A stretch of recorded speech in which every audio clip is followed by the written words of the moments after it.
कैसे हो सभी। मैं अंशु, आप सभी का स्वागत करता हूं अपने यूट्यूब चैनल में, जिसमें कि आज हम ठीक है भारतीय संविधान के राज्य के नीति निर्देशक तत्व से रिलेटेड क्वेश्चन लाए हुए हैं। आज जो है हम इसका जो है प्रैक्टिस सेट हल करेंगे। ठीक है, आज हमारा इसमें पहला क्वेश्चन है, कह रहा है कि भारतीय संविधान के राज्य के नीति निर्देशक तत्व ग्रहण किए गए थे। कहाँ से ग्रहण किए गए थे? ब्रिटेन से, आयरलैंड से, पूर्व सोवियत संघ से या फिर फ्रांस से?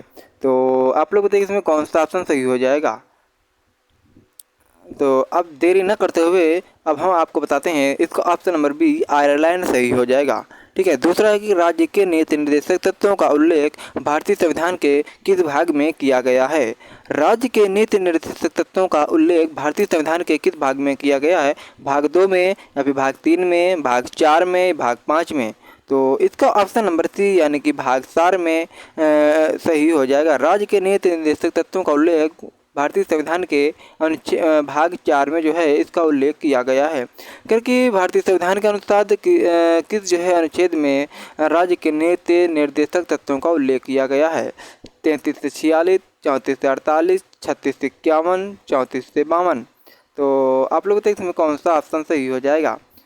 तो 33 का तीसरे को इसमें ऑप्शन नंबर सी यानी कि 36 से 51, इसका ऑप्शन नंबर सी सही हो जाएगा। ये भारतीय संविधान के जो है राज्य के नीति निर्देशक तत्वों का उल्लेख जो है 36 से 51 में किया गया है। इसका ऑप्शन नंबर सी सही हो जाएगा। क्वेश्चन नंबर 14 है, अगर भारतीय संविधान का वह कौन सा भाग है जो संविधान के निर्माताओं के मस्तिष्क और उद्देश्यों को प्रतिबिंबित करता है? तो मूल अधिकार को, संविधान की प्रस्तावना को, या फिर राज्य के नीति निर्देशक तत्व को, या फिर भारतीय नागरिकता को? तो इसका ऑप्शन नंबर सी राज्य के नीति निर्देशक तत्व को जो है संविधान की निर्माताओं के मस्तिष्क और उद्देश्यों को प्रतिबिंबित करता है। इसका ऑप्शन नंबर सी सही हो जाएगा। क्वेश्चन नंबर 5 है, अगर राज्य के नीति निर्देशक तत्व में निम्नलिखित में से किन किन प्रकार के सिद्धांत अंतर्निहित हैं? तो राज्य के नीति निर्देशक तत्व में कौन कौन से जो है सिद्धांत अंतर्निहित हैं? आर्थिक सिद्धांत, सामाजिक सिद्धांत, प्रशासनिक सिद्धांत, या फिर उपयुक्त सभी? तो इसका ऑप्शन नंबर डी यानी कि आर्थिक सिद्धांत, सामाजिक सिद्धांत, प्रशासनिक सिद्धांत, इसका ऑप्शन नंबर डी सही हो जाएगा। क्वेश्चन नंबर 6 है, कह रहा है कि भारतीय संविधान में राज्य के नीति निर्देशक के सिद्धांतों को शामिल करने के पीछे मुख्य उद्देश्य क्या था? कल्याणकारी जो है राज्य की स्थापना करना, या फिर धर्मनिरपेक्ष राज्य की स्थापना करना, या फिर सरकार के निरंकुश कार्यों पर नियंत्रण करना, या फिर नागरिकों के विकास के लिए सर्वोत्तम अवसर प्रदान करना? तो बताइए इसमें कौन सा ऑप्शन सही हो जाएगा। तो अब देरी न करते हुए हम आपको बताते हैं, इसका ऑप्शन नंबर ए यानी कि कल्याणकारी राज्य की स्थापना करना, इसका ऑप्शन नंबर ए सही हो जाएगा। क्वेश्चन नंबर 7 है, अगर संविधान के राज्य के नीति निर्देशक तत्वों को शामिल करने के पीछे क्या उद्देश्य था? तो राज्य के नीति निर्देशक तत्वों को शामिल करने के पीछे का क्या उद्देश्य था? तो बताइए इसमें कौन सा ऑप्शन सही हो जाएगा। राजनीतिक लोकतंत्र की स्थापना, या फिर सामाजिक लोकतंत्र की स्थापना करना, या फिर सामाजिक आर्थिक लोकतंत्र की स्थापना, या फिर गांधीवादी आदर्शों के अनुरूप लोकतंत्र की स्थापना? तो 7वें का ऑप्शन नंबर सी यानी कि सामाजिक आर्थिक लोकतंत्र की स्थापना करना, इसका ऑप्शन नंबर सी सही हो जाएगा। क्वेश्चन नंबर 8वां कह रहा है कि निम्नलिखित में से किसने नीति निर्देशक सिद्धांतों को बैंक की सुविधानुसार दे उत्तर दिनांकित चेक कहा? एच कुंजरू, ए के अय्यर, एच वी कामत, के टी शाह?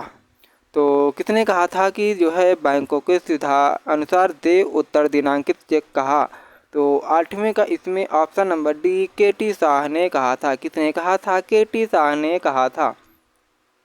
क्वेश्चन नंबर 9 है कि किस संविधान संशोधन के अधिनियम ने राज्य के नीति निर्देशक तत्वों को मौलिक अधिकारों की अपेक्षा अधिक प्रभावशाली बनाया? 42वें संविधान संशोधन 1976, 43वें संविधान संशोधन 1977, 44वें संविधान संशोधन 1978, 45वें संविधान संशोधन 1980? तो इसका कौन सा ऑप्शन सही हो जाएगा आप लोग बताइएगा मुझे कमेंट बॉक्स के माध्यम से। तो इसका ऑप्शन नंबर ए यानी कि 42वें संविधान संशोधन 1976 के तहत ये बताया गया है कि राज्य के नीति निर्देशक तत्वों को मौलिक अधिकारों की अपेक्षा अधिक प्रभावशाली बनाया जाएगा। क्वेश्चन नंबर 10वां कह रहा भारतीय संविधान का कौन सा अंग समाजवादी व्यवस्था स्थापित करने की प्रेरणा देता है? मूल अधिकार, मूल कर्तव्य, नीति निर्देशक तत्व, या फिर नागरिकता? तो इसमें जो है भारतीय संविधान का कौन सा अंग जो है समाजवादी व्यवस्था स्थापित करने की प्रेरणा देता है? तो ये जो है नीति निर्देशक तत्व जो है ये सामाजिक व्यवस्था स्थापित करने की प्रेरणा देता है। इसका ऑप्शन नंबर सी सही हो जाएगा। क्वेश्चन नंबर 11 है, कह रहा कि संविधान में कल्याणकारी राज्य का आदेश दिया जाता है 42वें संविधान संशोधन प्रस्तावना में या फिर नीति निर्देशक तत्व में या फिर मूल अधिकारों में। कह रहा कि संविधान में कल्याणकारी राज्य का आदेश दिया जाता है, किसमें दिया जाता है? ये नीति निर्देशक तत्वों में दिया जाता है। क्वेश्चन नंबर 12 के नीति निर्देशक सिद्धांत हैं, तो वाद योग्य नहीं, मौलिक अधिकार इनमें से कोई नहीं। तो नीति निर्देशक सिद्धांत क्या हैं? तो ये जो है क्या है, ये वाद योग्य नहीं होते हैं। इसका ऑप्शन नंबर बी सही हो जाएगा। क्वेश्चन नंबर 13 करें कि नीति निर्देशक तत्वों का क्रियान्वयन निम्नलिखित में से किस पर निर्भर करता है? स्वतंत्र न्यायपालिका पर, राष्ट्रपति की इच्छा पर, सशक्त विपक्ष पर या फिर सरकार के पास उपलब्ध संसाधनों पर। तो इसमें कौन सा ऑप्शन सही हो जाएगा? तो 13 का इसमें ऑप्शन नंबर डी यानी कि सरकार के आसपास उपलब्ध संसाधनों पर। नीति निर्देशक तत्वों का क्रियान्वयन निम्नलिखित में से किस पर निर्भर करता है? तो सरकार के पास उपलब्ध संसाधनों पर। क्वेश्चन नंबर 14 है, कह कि मूल अधिकार और राज्य के नीति निर्देशक तत्व में क्या अंतर है? मूल अधिकार और राज्य के नीति निर्देशक तत्व में क्या अंतर है? तो जो है क्या अंतर है बताइएगा। तो ये जो है इसमें मूल अधिकार वाद योग है, जबकि राज्य के नीति निर्देशक तत्व नहीं है। ठीक है, मूल अधिकार जो है ये वाद योग होता है, जबकि राज्य के नीति निर्देशक तत्व ये वाद योग नहीं होते हैं। क्वेश्चन नंबर 15 के मौलिक अधिकार एवं राज्य के नीति निर्देशक तत्व के विषय में कौन सा कथन सही है? वे एक दूसरे के पूरक हैं, वे परस्पर विरोधी हैं, वे उन दोनों में कोई अंतर नहीं है, वे दोनों जो है वाद योग्य हैं। तो इसमें कौन सा ऑप्शन सही हो जाएगा आप लोग बताइएगा। तो अब जो है हम देरी ना करते हुए इसका ऑप्शन हम बताते हैं कि इसका ऑप्शन नंबर ए यानी कि वे एक दूसरे के पूरक होते हैं। ठीक है, क्वेश्चन नंबर 16 है, करके एक कल्याणकारी राज्य के नीति निर्देशक आदर्श वर्णित है राज्य के नीति निर्देशक तत्वों में या फिर मौलिक अधिकारों के अध्याय में या फिर संविधान के 7वें अनुसूची में या फिर संविधान की प्रस्तावना में। तो एक कल्याणकारी राज्य के निर्देश आदर्श वर्णित है, तो 16 का इसमें ऑप्शन नंबर ए यानी कि राज्य के नीति निर्देशक तत्वों में। क्वेश्चन नंबर 17 करें, नीति निर्देशक तत्वों को कार्यान्वित करने के लिए क्या मूल अधिकारों का हनन हो सकता है?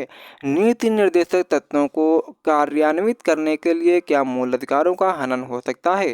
तो बताइए इसमें कौन सा ऑप्शन सही हो जाएगा। इसका ऑप्शन नंबर बी कुछ का जो है कुछ मूल अधिकार हैं ऐसे जो आपके जो है मूल अधिकारों का हनन हो सकता है अगर हम नीति निर्देशक तत्वों को कार्यान्वित करते हैं तो। ठीक है, क्वेश्चन नंबर 18 है, क्वेश्चन नंबर 18 कह रहा है कि भारत के संविधान के अंतर्राष्ट्रीय शांति एवं सुरक्षा के संवर्धन का उल्लेख किस भाग में है? संविधान की प्रस्तावना, राज्य के नीति निर्देशक तत्व या फिर मौलिक कर्तव्य या फिर नवीन अनुसूची। तो बताइए इसमें कौन सा ऑप्शन सही हो जाएगा। तो 18 का इसमें ऑप्शन नंबर बी यानी कि राज्य के नीति निर्देशक तत्व में। ठीक है, तो भारत के संविधान में अंतर्राष्ट्रीय शांति एवं सुरक्षा के संवर्धन का उल्लेख किस भाग में है? तो राज्य के नीति निर्देशक तत्व में। ठीक है, क्वेश्चन नंबर 19 है, समान कार्य के लिए समान वेतन भारत के संविधान में सुनिश्चित किया गया है। मौलिक अधिकार, मौलिक कर्तव्य, आर्थिक अधिकार, राज्य के नीति निर्देशक तत्व सिद्धांत का अंग। कह रहा है कि समान कार्य के लिए समान वेतन भारत के संविधान में सुनिश्चित किया गया है, तो वो एक किसमें? तो बताइए इसमें कौन सा ऑप्शन सही हो जाएगा। तो अब जो है देरी न करते हुए हम बताते हैं कि ये राज्य के नीति निर्देशक सिद्धांत का अंग है। ठीक है, क्वेश्चन नंबर 20 कह रहा है कि भारतीय संविधान के निम्नोक्त भाग में से किस एक में न्यायपालिका तथा कार्यपालिका के पार्थक्य का प्रधान है? प्रस्तावना, मूल अधिकार, राज्य के नीति निर्देशक सिद्धांत या फिर 7वीं तालिका। तो 20वें के इसमें कौन सा ऑप्शन? 20वें के इसमें ऑप्शन नंबर 3 राज्य के नीति निर्देशक सिद्धांत। ठीक है, क्वेश्चन नंबर 21 है, कह कि भारतीय संविधान में राज्य के नीति निर्देशक सिद्धांत को किस मुख्य के कारण से सम्मिलित किया गया है? कल्याणकारी राज्य या फिर धर्मनिरपेक्ष या फिर सरकार को विकास में आवश्यक अवसर प्रदान करने के लिए। तो 21 का इसमें ऑप्शन नंबर ए कल्याणकारी राज्य की स्थापना के लिए। क्वेश्चन नंबर 22 अगर मूल संविधान में कौन से भाग में राज्य लोक कल्याण की संकल्पना सम्मिलित की गई है? संविधान की प्रस्तावना में या फिर संविधान की तीसरी अनुसूची में या फिर संविधान की तीसरी अनुसूची में या फिर देखो ये ऑप्शन दोनों बी और सी दोनों सेम है, राज्य के नीति निर्देशक तत्व में। तो इसका यही ऑप्शन हो जाएगा सही, ऑप्शन नंबर डी। ठीक है, अगला क्वेश्चन नंबर 23 अगर संविधान का कौन सा अंश जो है भारत के नागरिकों को आर्थिक न्याय प्रदान करने का संकेत करता है? राज्य के नीति निर्देशक तत्व, मौलिक अधिकार, प्रस्तावना, उपयुक्त सभी। तो इसमें जो है 23वें का कौन सा ऑप्शन सही हो जाएगा? संविधान के कौन सा अंश भारत के नागरिकों को आर्थिक न्याय प्रदान करने का संकेत देता है? तो इसमें ऑप्शन नंबर ए राज्य के नीति निर्देशक तत्व। ठीक है, ये जो भारत के नागरिकों को आर्थिक न्याय प्रदान करने का संकेत करता है। निम्नलिखित में कौन सा राज्य नीति का निर्देशक तत्व जो है सिद्धांत नहीं है? अंतर्राष्ट्रीय शांति को प्रोत्साहन करना, या फिर 14 वर्ष तक के बच्चों को निःशुल्क अनिवार्य शिक्षा प्रदान करना, या फिर गोवध निषेध, या फिर निजी संपत्ति की समाप्ति। तो राजनीति निर्देशक सिद्धांत नहीं है। क्या नहीं है? तो 24 का इसमें ऑप्शन नंबर डी यानी कि निजी संपत्ति की समाप्ति। ठीक है, ये जो है नीति निर्देशक सिद्धांत नहीं है।